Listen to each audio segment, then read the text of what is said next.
लीजिए सुनिए रविन्द्रनाथ टैगोर के लिखे उपन्यास चोखेर बाली के हिंदी अनुवाद आंख की किरकिरी का भाग 22 मेरी यानी समीर गोस्वामी की आवाज में।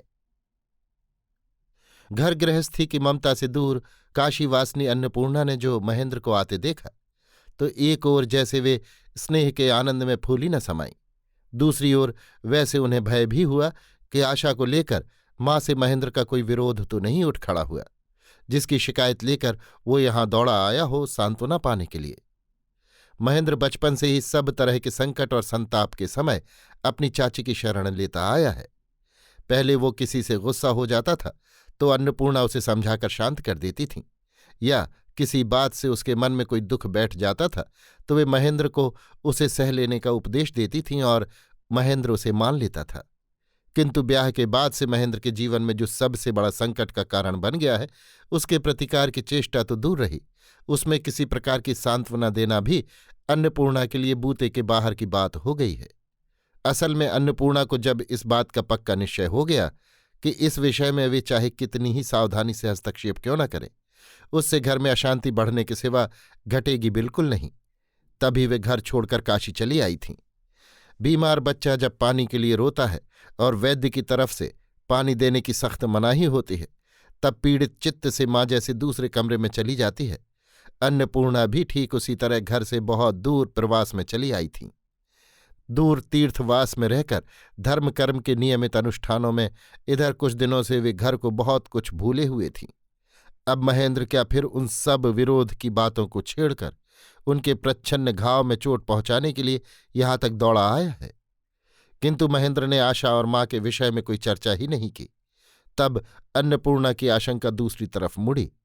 जो महेंद्र आशा को छोड़कर कॉलेज नहीं जा सकता था वो आज चाची की खबर लेने काशी कैसे चला आया? तो क्या आशा के प्रति महेंद्र का आकर्षण ढीला होता जा रहा है? अंत में महेंद्र से उन्होंने कुछ आशंका के साथ पूछा, महेंद्र, तुझे अपनी चाची की सौगंध है, सच सच बताना, चुन्नी अच्छी तरह है? महेंद्र ने कहा, हाँ, सब अच्छी तरह है। अन्नपूर्णा ने फिर पूछा, आजकल वो रहती कैसे है? तुम लोगों का लड़कपन वैसा ही बना हुआ है या कामकाज भी कुछ संभालने लगे हो?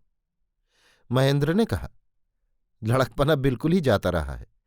सब झगड़ों की असल जड़ वो चारूपाठ किताब न जाने कहाँ गायब हो गई, कुछ पता ही नहीं। तुम रहती तो देखकर खुश होते हैं कि पढ़ने लिखने में स्त्रियों को जितनी लापरवाही करनी चाहिए चुन्नी ने अपने उस कर्तव्य में जरा भी लापरवाही नहीं की।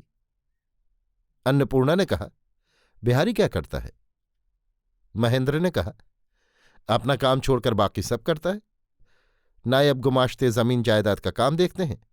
किस दृष्टि से देखते हैं सो मैं नहीं कह सकता, उसका तो हमेशा से यही हाल है।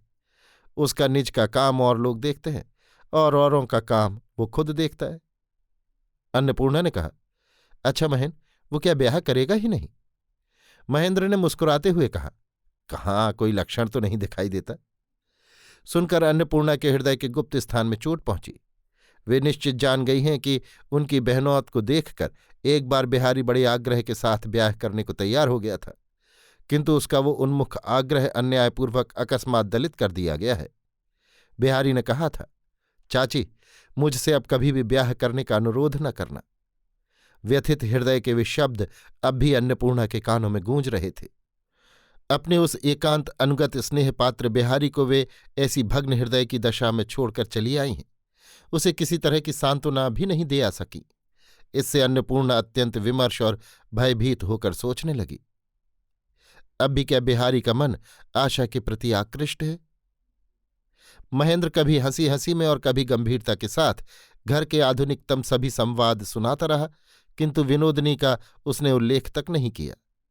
इस समय कॉलेज खुला हुआ है, लिहाजा काशी में उसे ज्यादा दिन नहीं ठहरना चाहिए।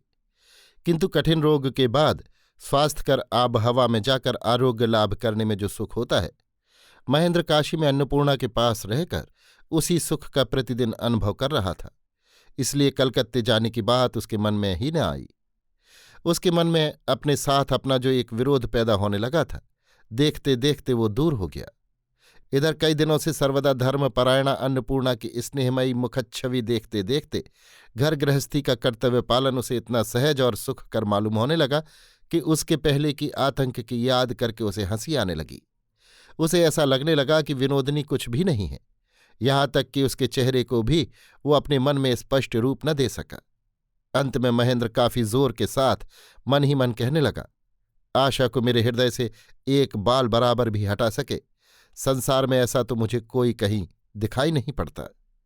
महेंद्र ने अन्नपूर्णा से कहा, चाची, कॉलेज में मेरी गैरहाजिरी बढ़ती जा रही है, अब मुझे जाना चाहिए। यद्यपि तुम घर की ममता त्याग कर इतनी दूर एकांत में आकर रह रही हो, तो भी आज्ञा दो, कभी कभी आकर मैं तुम्हारी चरणों की धूल ले जाया करूं। महेंद्र ने घर आकर जब आशा को उसकी मौसी की तरफ से 2 स्नेहोपहार दिए, सिंदूर की डिबिया और सफेद पत्थर की छोटी सी घंटी, तब उसकी आंखों से झरझर आंसू झरने लगे। मौसी के परम स्नेहमय धैर्य और उन पर अपने और सास के उपद्रवों की याद करके आशा का हृदय व्याकुल हो उठा। उसने पति से कहा, मेरी बड़ी इच्छा होती है कि मैं भी एक बार मौसी के पास जाकर उनसे क्षमा मांग आऊं और उनके चरणों की धूल ले आऊं। तो मेरी इतनी सी प्रार्थना को क्या किसी भी तरह पूरी नहीं कर सकते? महेंद्र आशा की वेदना को समझ गया और कुछ दिन के लिए उसे मौसी के पास काशी भेजने को राजी भी हो गया, किंतु फिर से कॉलेज की गैरहाजिरी करके आशा को काशी पहुंचाने में उसका मन दुविधा करने लगा। आशा ने कहा, मेरी ताई जी जल्दी ही काशी जाने वाली हैं, उनके साथ भेज दो तो क्या हर्ज है? महेंद्र ने मां से जाकर कहा, मां, बहू एक दफे काशी जाना चाहती है, चाची से मिलने। राजलक्ष्मी ने श्लेष वाक्य में कहा, बहू जाना चाहती है तो जरूर जाएंगे, जाओ उन्हें ले जाओ। महेंद्र ने फिर अन्नपूर्णा के पास जाना आना शुरू कर दिया है, ये राजलक्ष्मी को अच्छा नहीं लगा। बहू के जाने की बात सुनकर वे भीतर ही भीतर और भी नाराज हो उठीं। महेंद्र ने कहा, मेरा कॉलेज चालू है, मैं नहीं जा सकूंगा, उसके ताऊ जा रहे हैं, उनके साथ चली जाएगी। राजलक्ष्मी ने कहा, ये तो और भी अच्छी बात है, ताऊ लोग बड़े आदमी ठहरे, हम जैसे गरीबों की कभी छाया तक नहीं खूंदते। बहू रानी अगर उनके साथ जा सकें तो हमारा कितना गौरव बढ़ेगा। इस तरह उत्तरोत्तर मां के श्लेष वाक्य सुनते सुनते महेंद्र का मन सहसा कठोर होकर मुड़ खड़ा हुआ। उसने मां को कोई उत्तर न देकर आशा को काशी भेजने की दृढ़ प्रतिज्ञा कर ली और बड़ी तेजी से वहां से चल दिया। बिहारी जब राजलक्ष्मी से मिलने आया तब उन्होंने उससे कहा, सुन लिया बिहारी, हमारी बहू रानी काशी जाना चाहती हैं। बिहारी ने कहा, तुम कहती क्या हो मां, महेन भैया फिर कॉलेज का हर्ज करके काशी जाएंगे? राजलक्ष्मी ने कहा, नहीं नहीं, महेन क्या जाने लगा, तब फिर बीबी का बीबियाना कहाँ रहा? महेंद्र यही रहेंगे, बहू रानी अपने ताऊ महाराज के साथ काशी पधारेंगे। अब क्या है बिहारी, सब साहब बीबी बने जाते हैं। बिहारी भीतर ही भीतर उद्विग्न हो उठा, किंतु आधुनिक साहबी फैशन की दुश्चिंता उसका कारण नहीं। बिहारी सोचने लगा, मामला क्या है? महेंद्र जब काशी गया तब आशा यहीं रही, और महेंद्र जब यहां आया तब आशा काशी जाना चाहती है, तो क्या दोनों के बीच कोई जबरदस्त मनमुटाव हो गया है? किंतु इस तरह कितने दिन चलेगा? मित्र होकर भी मैं क्या इसका कोई प्रतिकार नहीं कर सकता? दूर खड़ा तमाशा देखता रहूंगा। माता के व्यवहार से अत्यंत क्षुब्ध होकर महेंद्र अपने सोने के कमरे में जाकर बैठा था। इस बीच में विनोदनी महेंद्र से मिली नहीं थी, इसलिए आशा बगल के कमरे में बैठी विनोदनी से महेंद्र के पास चलने के लिए अनुरोध कर रही थी। इतने में बिहारी ने आकर महेंद्र से कहा, आशा भाभी का काशी जाना क्या तय हो चुका है? महेंद्र ने कहा, होता क्यों नहीं, बाधा क्या है?